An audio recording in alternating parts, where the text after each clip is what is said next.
You are listening to Kubernetes Bytes, a podcast bringing you the latest from the world of cloud-native data management. My name is Ryan Wallner, and I'm joined by Bhavin Shah, coming to you from Boston, Massachusetts.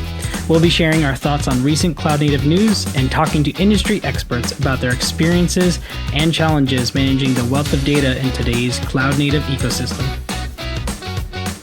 Good morning, good afternoon, and good evening, wherever you are. We're coming to you from Boston, Massachusetts. Today is March 3rd, 2023.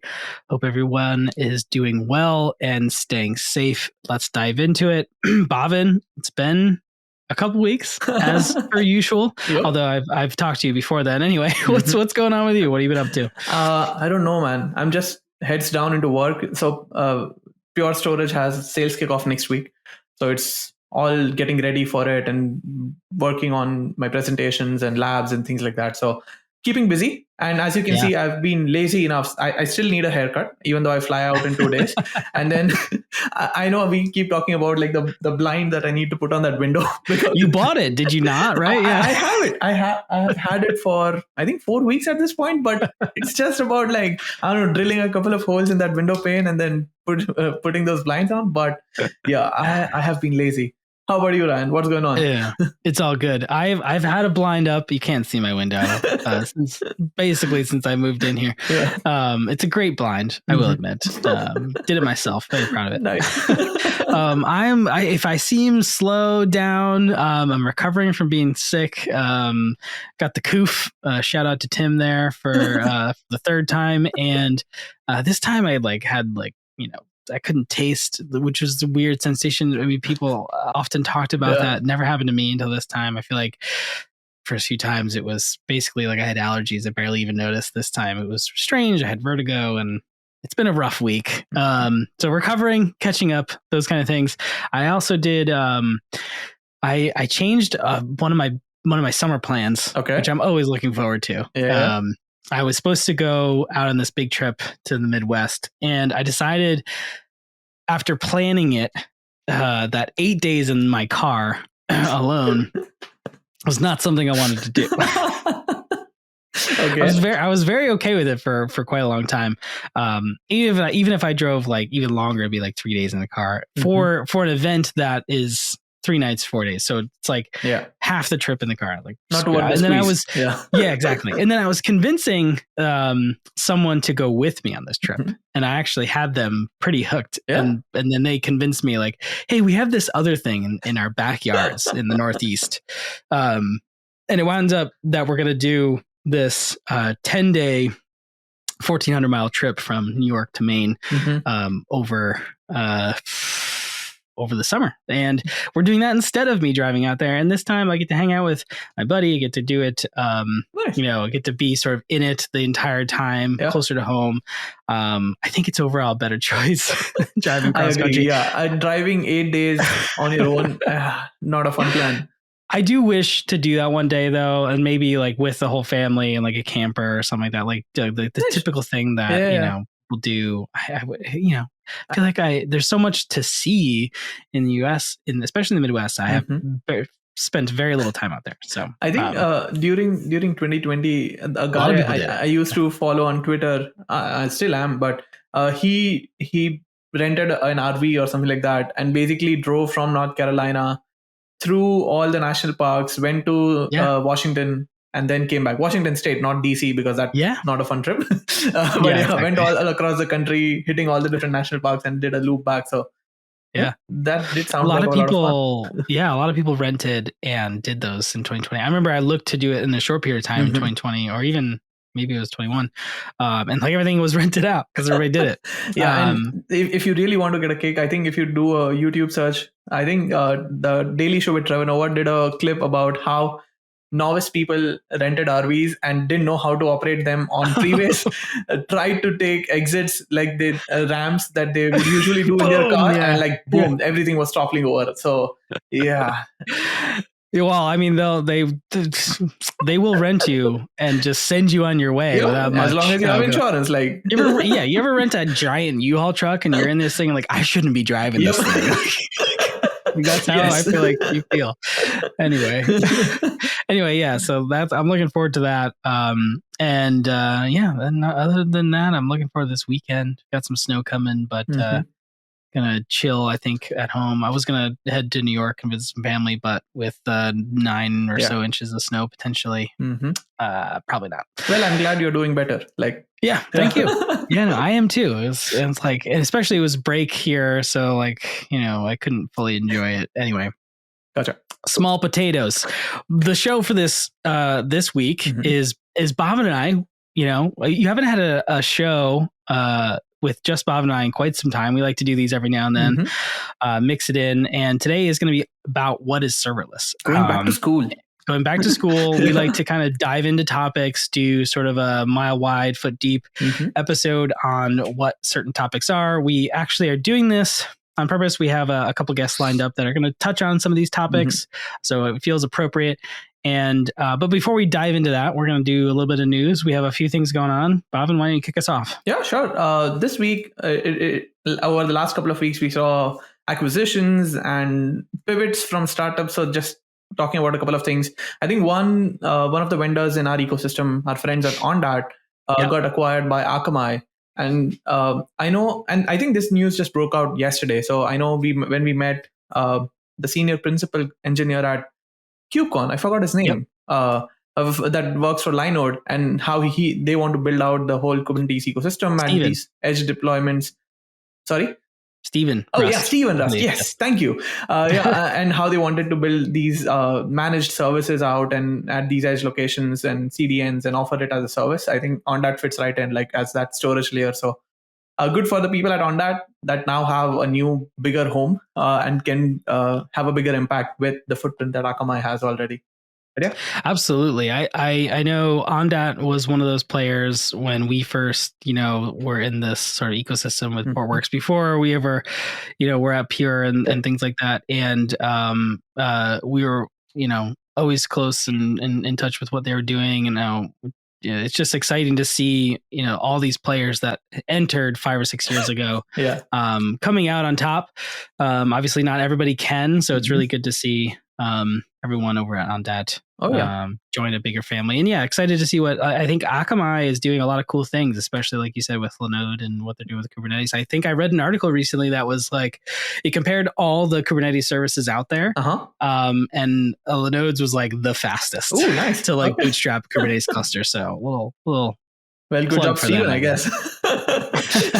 No, and to your point, right? Like there were so many vendors. I don't think there are any more independent Kubernetes storage vendors out there. Like Portworx. There are.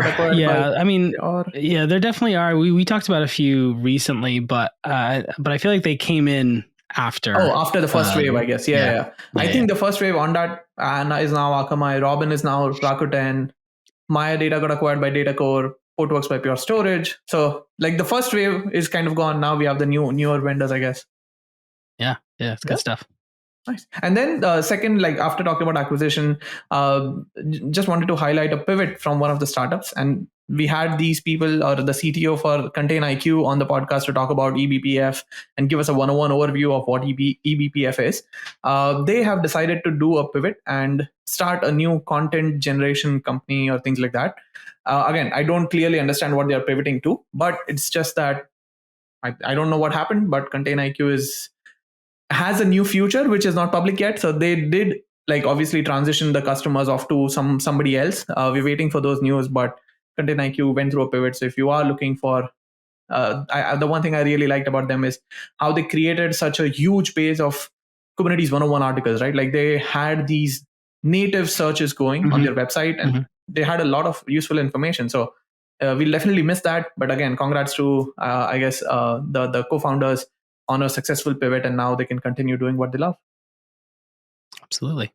And then the final article was around Red Hat and how it now open sourced the project, or not open source, but donated the project Kepler to CNCF. So Kepler has been around for a while, and what it does is it uses eBPF, again tying it back to eBPF, I guess, and then uses eBPF layer, CPU performance counters, and some machine learning models to estimate the power consumptions for your workloads that are running on that Kubernetes cluster. So it shows you a time series data, and you can actually take these metrics and create awesome Grafana dashboards, and then show how much power your containers, pods, namespaces, or different compute nodes in the Kubernetes cluster are consuming.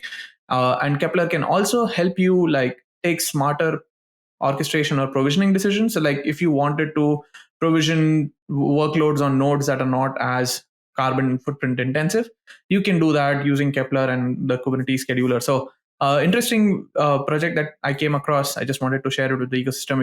If one of the organizational priorities you have today is making sure you track your carbon footprint, Kepler can be the tool that helps you with that. Cool. Absolutely. That's it for news for me. Cool. I had just one here, which was, we've been following the story of sort of Red Hat and IBM kind of coming together. That sort of happened. I believe that was the end of 2022. It was. I think so. Yeah. Okay. And they've been putting a lot of effort into sort of their Open Data Foundation and their Ceph products, and really kind of pushing that whole thing. This article is really about how sort of the Spectrum line, IBM Spectrum, is now renamed to IBM Storage, but it's not just a rename. They're doing a lot of stuff underneath that. As far as I'm understanding it, they're sort of simplifying what they're offering underneath that name. Part of which is sort of that data AI hybrid, which is does include Ceph and what's in the Red Hat portfolio, but then it also includes the Fusion products from IBM. And I think it's just a way for obviously Red Hat and IBM are both pretty big companies, so I think this is sort of a natural thing we're going to see is sort of as they figure out their portfolio, things are going to change. I don't hate the name, but I don't hate simplifications, especially when you have a pretty complex portfolio with Red Hats and IBM. So exciting to see. I know, we're always a big fan of ODF and what OpenShift and Red Hat has been doing there. So, cool to see how they're starting to integrate it all. Yeah. But if you're interested, go take a look at, what that means. And if you want to go read about it. And I think I like your point, right? As long as it simplifies things, that's perfect. There was a lot of confusion in how ODF and Spectrum and all of these different storage portfolios work together. So I like this too. Yeah.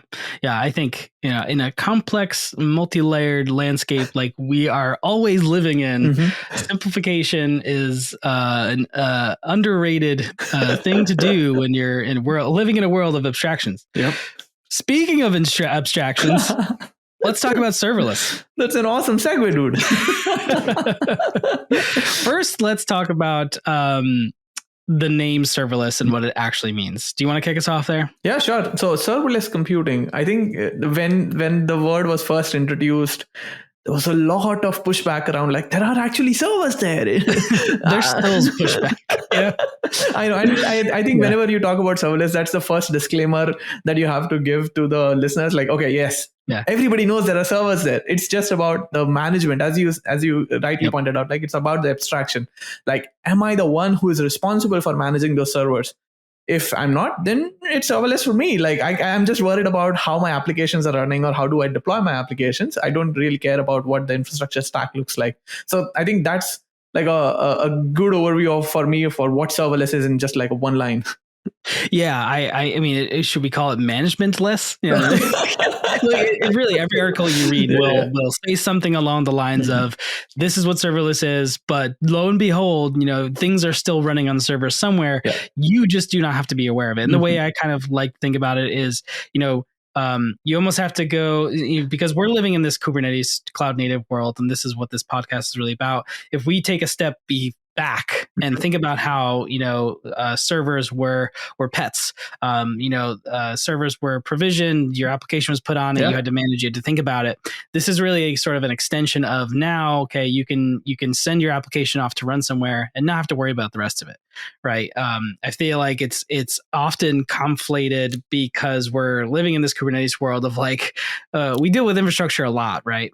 You're well, you can't just run without servers. It's a valid point. And whoever came up with this name, great buzzword, terrible buzzword. And maybe there's a top 10 worst buzzwords of all time. Ooh. This would be towards the top in my list personally. I hate the term, but it is used a lot, and so we have to be comfortable with what it means by that. And really, it just really means that you're not managing the servers that the thing is running on. And there's a lot of more to that detail. So when we're going into serverless, and we talk about that real servers are still being used, but developers don't need to be aware of them. Let's talk about some of the why would you use this? What are the benefits? Yeah, for sure. I think we already covered there are no servers to provision or manage part. But one of the key benefits that serverless brings to the table is you never pay for idle resources, right? Your application can truly scale down to zero if there is no one asking for, if there are no API calls being made to that piece of application code, it can actually go down to zero, and then it can scale up as more user traffic is being generated and more resources are being needed by that application. So it scales with usage, which basically means that you'd never pay for idle resource consumption. So it allows you to just have your application code submitted, and then whenever your web app or your users want to interact with it through, let's say, an HTTP request, that's when the application code is spun up on a container or on whatever a micro VM or whatever the cloud provider who's offering these service, right, wants to run your application code in. So it allows you to scale with usage. Yeah, and there are some caveats to that. I think in research and hearing about how people are actually using it, some of the benefits are if you're using it at such an enormous scale, some of those benefits can start to wean, in the sense that if you're running enough serverless functions, you're effectively are using an entire server, right? Whereas the initial benefit of you're just running what you need, which I do like the analogy of, if you're paying for a cell phone plan and only use some of your data, right? That whole concept versus just paying for what you are using. The idea behind the service is you just send off your thing, and it's paying for sort of the CPU cycles and memory it's using at the time of instantiated. But yeah, I have heard sort of horror stories of it's another way for a cloud to make money and all that kind of things. I can't speak from personal experience. If you can, we'd love to hear from you. But I know there are some caveats to it, in the sense that there are still, you still want to make sure it's right for what you're doing, right? And so kind of taking that, how the future will look and how you're planning on using it at what scale, you could get into that. But generally, if you're using it as intended, I think at a reasonable scale, you're going to definitely find that sort of cost, because you're sort of just renting space, right? Instead of entire server. It also helps you reduce your operational overhead, right? I think in my previous job, I was responsible for a lab that I built for other teammates to use. And since it was I who provisioned it and was responsible for managing it, there were a lot of things that included updates. So starting from the BIOS and XCC level on the servers itself, the OS level, applying patches whenever needed, then the virtualization tier. Again, there was a lot of work involved, right? And obviously, if you just want to run your app, you don't want to think about all of these.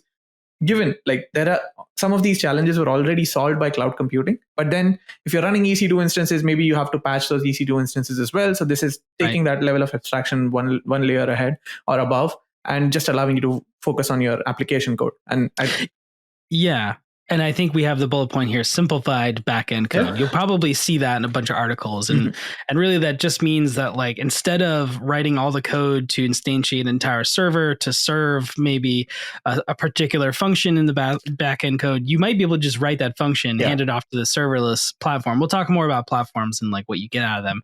But you hand it off and it'll just serve it from an API endpoint, right? So you don't have to actually build all that around whatever your code is doing, whatever that bit of compute that you need is doing. It kind of handles a lot of that for you. So technically you're reducing the amount of stuff you have to care about and write yourself.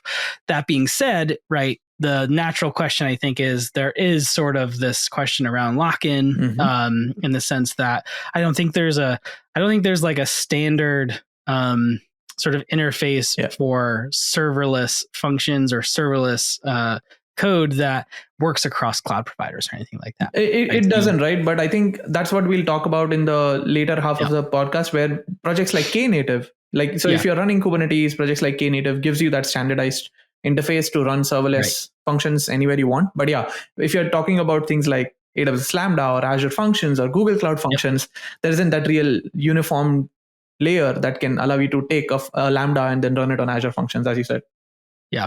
Yeah, exactly. And I think the last bullet I had here was just like the overall efficiency, right?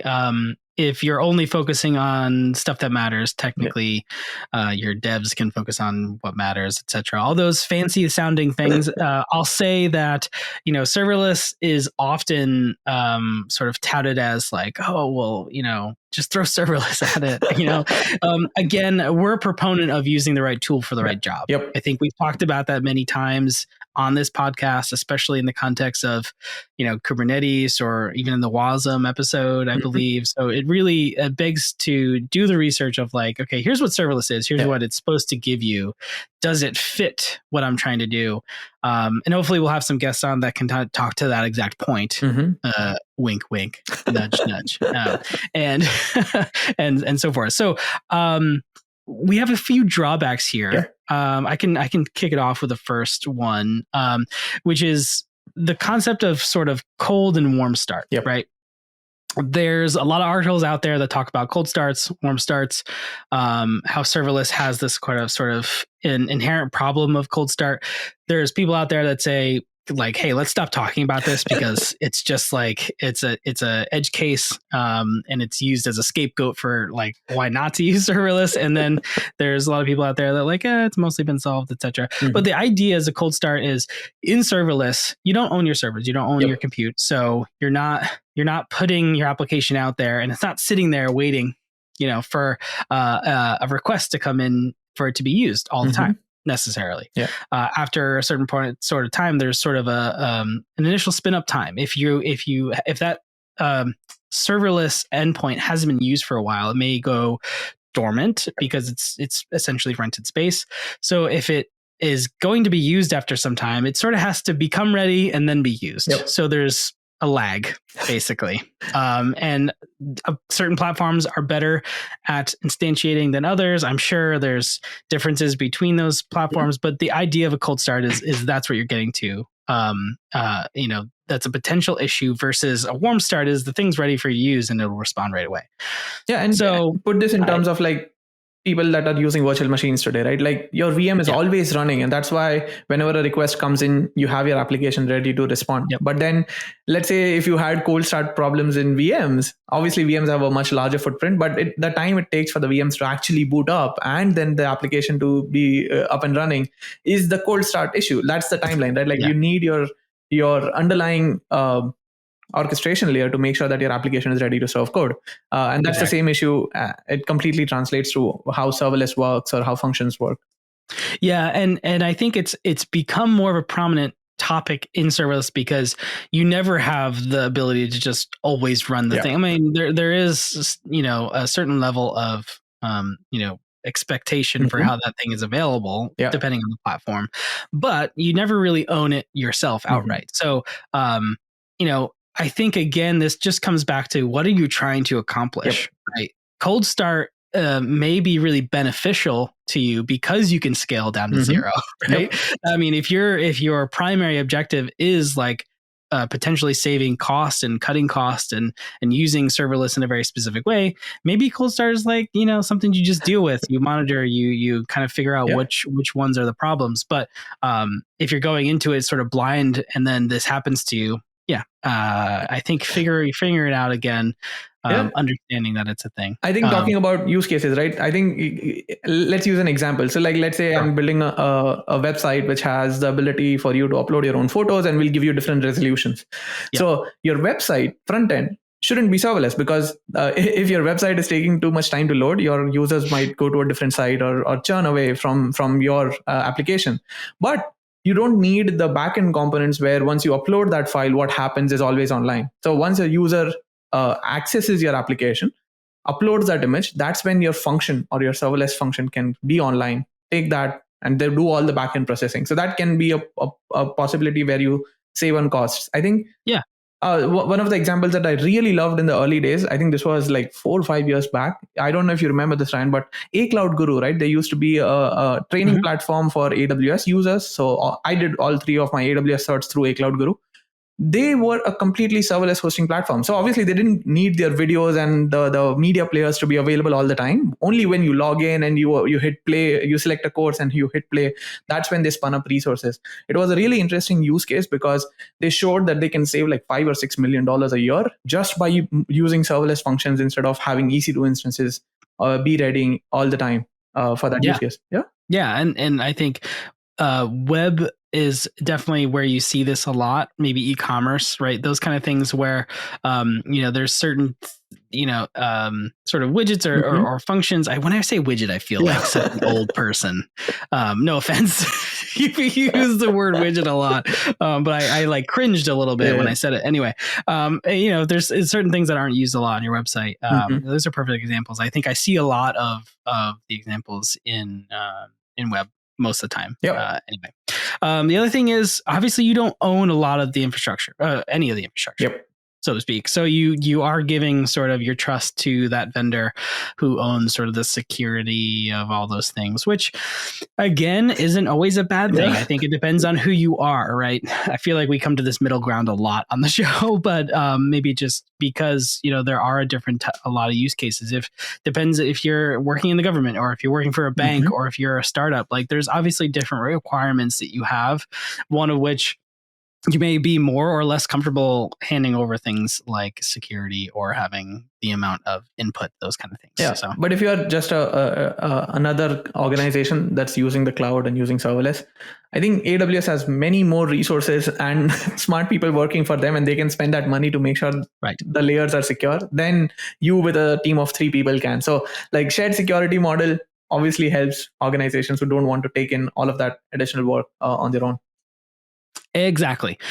So, I mean, I think we've done enough from a high level to kind of explain what serverless is, what it isn't. And now we're going to dive, I think, into some of the offerings. And when we get into some of the offerings, maybe we'll tease out some details about like how that specific thing is used versus others. And we are going to talk, like I said, about KNative, serverless versus functions as a service. You've heard us say function a lot because it does surface up that way. So we will touch on that. So let's kick it off. Why don't you go into some of the offerings that you put on here? Yeah, for sure. So let's start by talking about, I think, one of the most popular ones, right? AWS Lambda. So Lambda has been around for a while, and I know people who have attended like green events or AWS summits that are local to specific cities. You will have seen the serverless espresso demo station where whenever you ask for a coffee, it like executes a bunch of functions and then eventually tells the barista what to make. Again, it's just a cool demo. But Lambda has been around for a while. They do have that cold start problem where whenever your function is triggered, it has to create a new execution environment. It has to download the code or your image and then have the runtime instantiated and then make sure that the initialization code is all ready to go. And after that is when your function is actually run on the execution environment. So there is an environment lifecycle and there is the cold start piece of it. But again, I don't want to talk about like all the different benefits of Lambda. We kind of covered that with serverless, but I just wanted to cover like a couple of new things that were announced recently, right? So if you had learned about Lambda a while back and you were just like, still cold start, I don't want to use it right now because it doesn't fit my use case. There are a couple of things that can change your mind. So one of those things is snap start. So it's called Lambda Snap Start.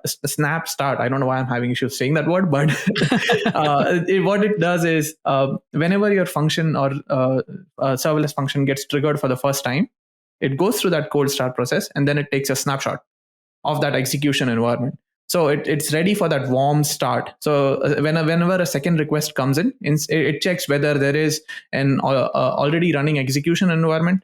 If it's not, it sees whether there is a snapshot that's available of that execution environment. And if there is, it basically goes ahead and starts running your code. So it really reduces the amount of time from a couple of seconds to like less than 100 milliseconds is what AWS says with the snap start functionality. And then if, again, there isn't a snapshot available, it will take a snapshot and then go through the cold start process again. But let's say you had 20 different streams of requests coming in for your function. The first one without snap start functionality, all of those will go through the cold start issue. Like it will go through the same steps, but with snap start, only the first one will. And then for everything else, you'll have a snapshot of your execution environment ready to go, and you can start running your code. So it drastically reduces the amount of time that is spent on spinning things up. That was one of the things that was announced. I think the second thing was around a Lambda function URL. So what this means is, usually if you're doing Lambda, you have to have different AWS components. Like maybe you have an API gateway resource running in front of your Lambda function. So the API gateway is able to take in requests. But now with Lambda function URLs, what you can do is, if you have HTTP requests, right, there is a standard URL that AWS has created that you can use to access your functions. So if I go through my nodes in specific time, okay, which I can't in time. Okay, yeah, it takes the URL ID, lambda-URL, the region ID on AWS. So it basically gives you an endpoint directly to your function. So you don't need to create and pay for those additional AWS resources just to handle HTTP requests. So again, that's a cool feature, a cool way to make sure that the infrastructure provisioning is even less than what it used to be before. So those were a couple of things that I wanted to highlight when it comes to AWS Lambda. Yeah, absolutely. And then I think the next thing I want to talk about was moving cloud providers, moving to Microsoft Azure. Again, Azure has a similar capability like Lambda with Azure Functions, and Google Cloud has the same thing with Google Cloud Functions. But I wanted to start moving the discussion a bit to Kubernetes and how, again, this is Kubernetes bytes, right? So let's see how we can get some of these serverless capabilities where I'm not responsible for the infrastructure. Or in the case of Kubernetes, I don't want to write those manifest files or those YAML files. Can I just take my container image and have you run that for me? That's what I think the first step for Azure Container Apps is. Again, it runs on AKS as that Kubernetes layer, but you are not responsible for creating that AKS cluster. You're not responsible for defining your deployment manifests and your service manifests and your storage manifests. You just give Azure Container Apps the container image that you want to run, and it dynamically creates the entire infrastructure for you. But again, going over the point of control that Ryan mentioned right in the previous section, where you won't have access to the AKS cluster, you won't be able to modify the service manifests, you won't be able to modify your deployment manifests. It's just taking your simple container image and then running it on a Kubernetes cluster. So you're still getting the benefits of Kubernetes, the scaling capabilities based on Keda, the event-driven capabilities, all of those still exist, but you're not responsible for managing and maintaining the Kubernetes cluster. So I think that's one of the things that sets apart the Azure service, right? Like you're getting the serverless functionality, but you're able to bring in those same container images you had to run on Kubernetes without actually managing the Kubernetes layer. And this is just one step. I don't think Microsoft recommends you to use this for all of your applications. This is just if you're getting started, or if you have a really small code, a really small application that doesn't warrant its own Kubernetes cluster, you can use this function or use this feature and provide that capability to your end user.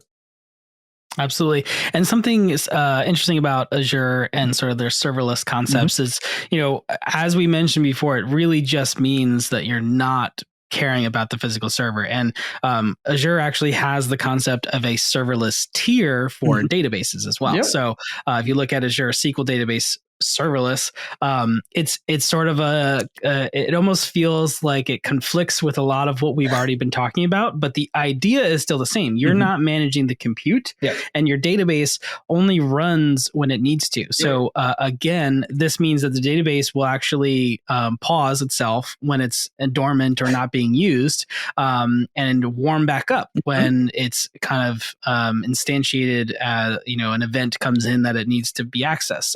Again, they call this, right, the serverless compute tier.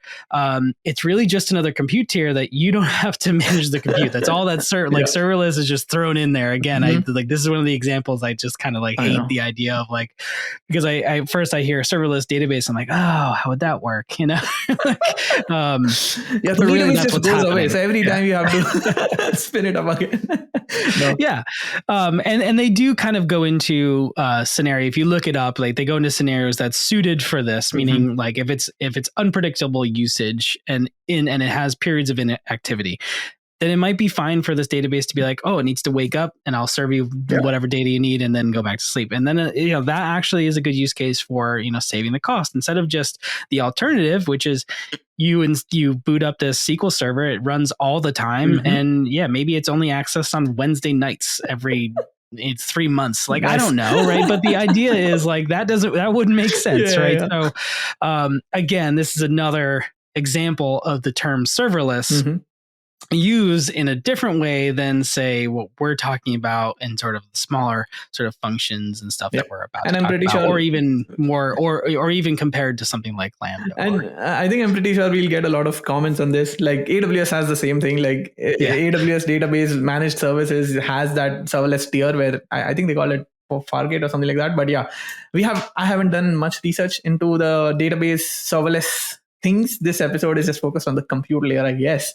But yeah, there are similar offerings from cloud vendors. Yeah, I mean, it's the same. I mean, we talk about databases on Kubernetes a lot here on this podcast. It's like if you ran a database on Kubernetes and you scaled it down when it wasn't being used, and you had some kind of API gateway that when you got a request and the database wasn't up, you'd spin it up, you'd serve the request, and then you'd spin it back down. Like it's really all that's happening. The KNative section, I think. Anyway, yeah. But again, just be aware of that when you see the term serverless, because it is super loaded and, one of the 10 reasons that Ryan doesn't like it. And okay, so moving on, I have Cloudflare in here, right? It's a slightly different use case. Cloudflare is another managed offering, not as huge as say like an AWS, but you can install an application and then basically say publish this thing, and it will go ahead and publish it on a worker, and it will run your code on those Cloudflare workers. And they claim no cold starts because of how they're built on a CDN and things like that. I have no experience, so I'm not going to comment on it. But again, this thing that comes up a lot, you'll see a lot, is that term of cold starts, because it is, I think, maybe a fear when people get into it. There's a whole bunch of other serverless platforms and offerings out there. Netlify also has the Netlify functions. So if you're into that, we'll put a link to Netlify functions, and is a good segue into the difference between serverless and functions as a service. Do you want to kick us off? No, go for it. This is all you. Right. I'm still confused with this, so I'll appreciate like your breakdown. Yeah, absolutely. So serverless again is the overarching term, and I want to say serverless functions is sort of a subset of how we think about serverless. Again, serverless just basically means you don't own or care about managing the server, again, as we see with serverless compute tiers with databases and things like that. That's not basically that's still an entire application. It's still an entire database. It's just managing like when the thing is active and not, right? And kind of serving that thing.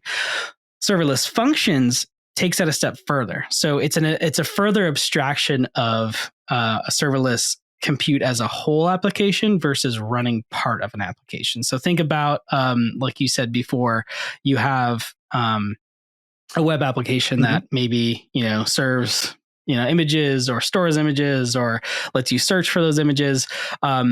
This is basically taking an application and only part of that application and basically deploying that thing as a function. So if you've ever written code, you're writing in Python or Go, there's the concept of a function, right? You're writing some piece of code that does some particular task very well. You can actually put that into a functions as a service platform and have that sit behind the API call. So basically, you could have a whole bunch of things that make up sort of the guts of what an application does, have them behind APIs, and just have a very lightweight shim of a front end that kind of calls these things, right? So your functions are quite literally sitting back there, but in concept, they're still little tiny pieces of compute that still run somewhere, and so they're functions as a service. So it's I would say a subset of serverless, because it is a piece of compute running on a non-managed piece of hardware compute server somewhere. So it is a serverless. So you'll often hear the term serverless functions or functions as a service. And really that's what it means, is that you're breaking up an application. And it's a newer concept than even serverless, I would say. And it's really aimed at sort of more the developer than it is a bigger term, like at the CIO level. And Lambda actually is a good example, right? Lambda is used as sort of a function platform. Azure has the Azure Functions, specifically Google Cloud Functions, Oracle Cloud Functions. They're all out there. And so it's basically application logic, but it's all stateless compute in the sense that it runs somewhere else. And it's more in line with event-driven architecture. We had this on here as a bullet point. But basically, event-driven means that, like, say you have a message queue or an HTTP gateway, and you get a request or a message comes in over your queue. That is an event that you can react to, and that event can trigger a function. And it goes and calls like some function as a service somewhere. So hopefully I think that's how I understand it, and hopefully that makes sense for you. It does, right? I think when you were talking about how the application is broken down, I was able to draw parallels to how we talk about microservices applications running on Kubernetes, right? Like you have a pod which does one thing and one thing really well, and then you have these service objects that allow you to talk between these things. But then in case of Kubernetes, you always have these things running. Whereas I think when you broke it down into functions, you have these in front of and behind an API gateway and only triggered when it's needed, when that component of that application was needed. So thank you.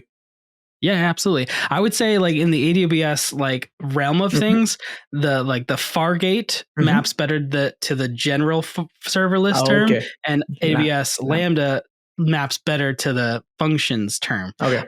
It's not exact, but I would say like if you are familiar with the AWS environment, then you're probably more familiar with it. Anyway, so there's a whole bunch of links, show notes that we'll put there. And let's move on to KNative.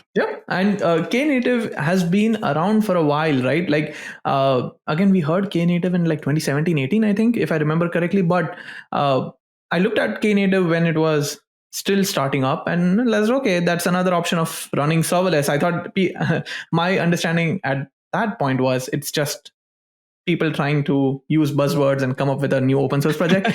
But spending the last week learning more about the KNative project, that they have made a lot of progress actually helping you run serverless on Kubernetes. I think one of the things that you asked at the beginning of this podcast, right? Like the vendor lock-in component where you are tied to a specific vendor, and we hinted at KNative, but KNative basically allows you to run your own serverless platform for your applications on any Kubernetes cluster. So it provides you that same level of orchestration capabilities as it's that you need to make your application vendor agnostic or cloud agnostic.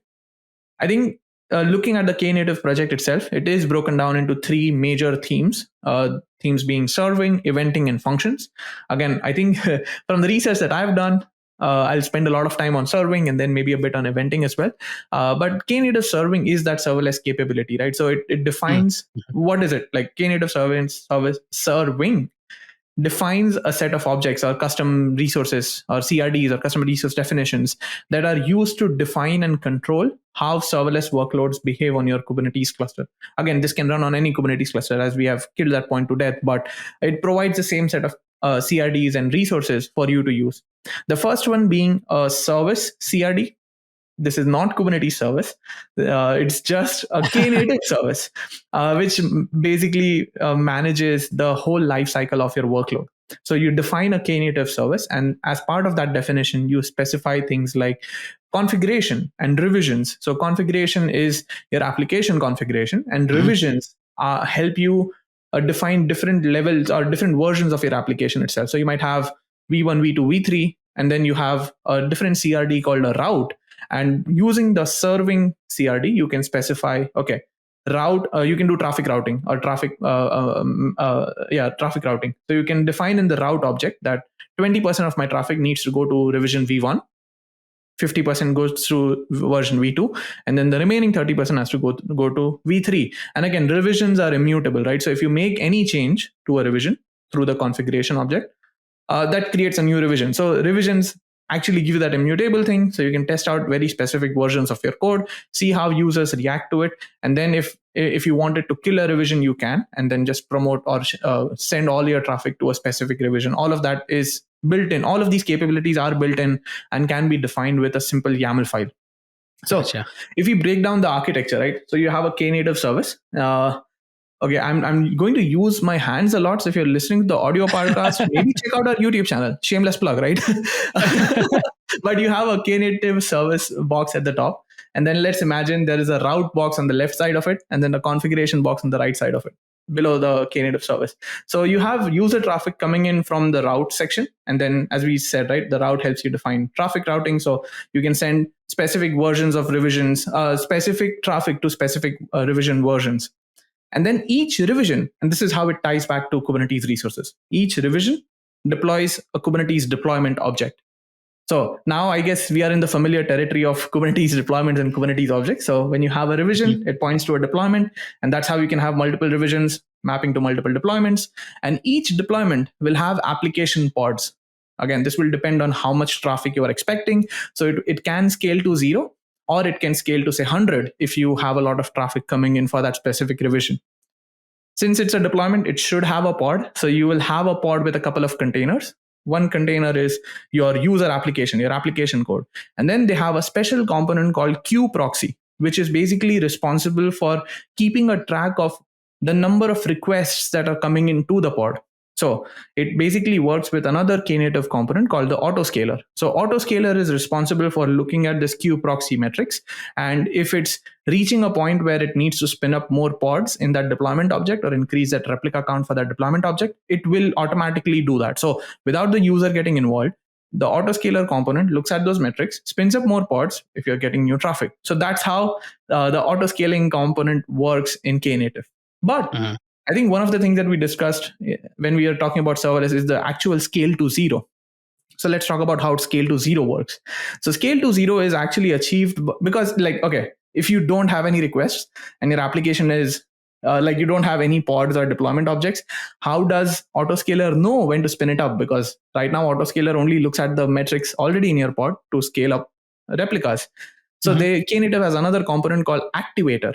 So activator, what does it do? It looks for, so if you don't have any deployment objects, activator is the object that looks at those revisions. And then if a specific revision is getting a lot of requests, it will talk to autoscaler and ask it to spin up those deployment objects or spin up those application pods. So this is how everything works. So scale to 0, your application can be dead. If you get new user requests in, activator knows about that. It spins up at least one instance, and then from that point on, autoscaler takes it over and then maybe spins it up to, let's say, 50 pods for the amount of traffic that you're expecting. So hopefully that helped kind of show the flow that Knative uses to serve user traffic between different versions using the configuration object and the scale to 0 and scale to many capabilities. Hopefully that helped. Yeah, it does. And I think, like, if you're interested in what Knative and sort of Keda can do and help you accomplish, it is quite an interesting topic and does connect with the overall serverless topic, because, you know, even if you aren't sort of using it by itself, you can connect it to other services that we mentioned, like Azure Functions and whatnot. So yeah, I think I do want to talk about Keda a bit as well. I know we covered Knative. So Keda, I think this is one of my, I guess to use a weird term, but this is one of the beefs that I have with Keda. Is even the KubeCon talk that Keda did was named serverless. I mean, it doesn't have anything to do with serverless. Keda in all its, like, Keda stands for Kubernetes Event Driven Autoscaling. So Ryan, the example that you use, right, like you're monitoring your messaging queue for events or HTTP queues. Keda does that for autoscaling decisions. So how is it different than HPA or horizontal pod autoscaling? Horizontal pod autoscaling just looks at your CPU and memory metrics. So how much CPU and memory your pod is actually consuming. If they're getting overworked, it will go ahead and spin up those additional pods that are needed. This is how HPA works. But Keda, the Kubernetes Event-Driven Autoscaling project, actually runs on your Kubernetes cluster. It uses HPA as that orchestration layer, but it allows you to plug into different sources. So it will monitor, let's say, your MongoDB cluster, or it will monitor your Kafka cluster. It will look for those events and entries being generated. And to anticipate the traffic coming in, it will go ahead and spin up those pods. So it helps you scale not just on your CPU and memory and what's happening right now, but it can help you anticipate additional user traffic and spin up your application components or your application pods. And I think looking at their documentation, they support like 55 different event sources, including things like Prometheus and RabbitMQ and SQS or PostgreSQL. Again, a lot of things. But yeah, it basically looks at things that are happening and then gets your pod ready to accept that user traffic. They do have a couple of different objects. One is called scaled object. Again, these are the resources that will spin up your pods and spin up more resources. But I want to talk about scaled job. So if you have long running jobs, right? So if you have a task in your application that takes an hour, if the metric is gone, like the number of new requests that are coming in is gone, Keda might also scale down your application. You don't obviously want that when your application is actively processing some data. That's where a scaled job comes in, and it helps you handle those long-running executions. So if you have, it instead of spinning up pods, it spins up Kubernetes jobs, and then it helps you handle those long-running executions. So that's a quick pitch on Keda, and hopefully that is a project that you can check out and helps you in your day-to-day life. But yeah, those were the serverless projects that I think we wanted to discuss today. Yeah, absolutely. I mean, those are some really good projects. And I know, I think, can you use them together, or are they sort of like competing a little bit in terms of what their purposes are? I think competing, right? Because even KNative has its own autoscaler called KPA, KNative Pod Autoscaler, and not horizontal pod autoscaler. So HPA, so horizontal pod autoscaler, can never really scale down to 0. It will always be 1 and more. KPA and Keda can actually help you scale down to 0 and then use the HPA mechanism to scale your application up when needed. Got it. Very cool stuff. And of course, we will link to both of those projects, and if you're interested in how to get started, as well as everything else we talked about. This brings us to the part in our show where we ask ChatGPT a question about the topic we're talking about today. And today we asked a question. We asked ChatGPT to come up with a question, and then we asked it to answer itself. And the question was, if serverless computing were a superhero, who would it be and why? You may have your own answer to this, but what ChatGPT says is serverless computing were a superhero, it would be the Flash. Oof. Just as the Flash can move at incredible speeds without wasting energy, serverless computing allows developers to run their code without having to worry about managing and scaling servers, thus minimizing the energy consumption and cost. Additionally, the Flash's superhuman speed enables him to quickly respond to any situation, just as serverless computing can instantly respond to changes in demand and scale resources accordingly. Overall, both serverless computing and the Flash have a similar goal: to quickly and efficiently get the job done with minimal waste. Nice. I think I do have an answer for this. Like when we were doing the podcast, I was like, okay, if it was a superhero, I think it will be Superman. Or maybe for that reason, like any other superhero. But the reason I say that is, as soon as there is a crime happening, Superman actually has to go inside a phone booth, get changed, and then respond to the crime. It's got a cold start problem. Come on. I like it. Nice. Unless he's already dressed. If he's already going around, have a warm start ready to go or a snapshot available. But if it's sitting down and doing the Clark Kent work, then maybe it needs some cold start time. Awesome. Oh man. All right. Well, hopefully this was a useful episode to you. I know Bhavin and I had fun putting it together and sort of digging into some of the topics and technologies that we often hear, and the buzzword serverless in general. Hopefully it clears things up, gives you some things to look into. If you have feedback or questions, please reach out to us in any form that you feel is necessary, DM, email, anything like that. And we have some cool guests coming up in the show in the future. But that brings us to the end of today's episode. I'm Ryan. I'm Bhavin. Thanks for listening to another episode of Kubernetes Bytes. Thank you for listening to the Kubernetes Bytes podcast.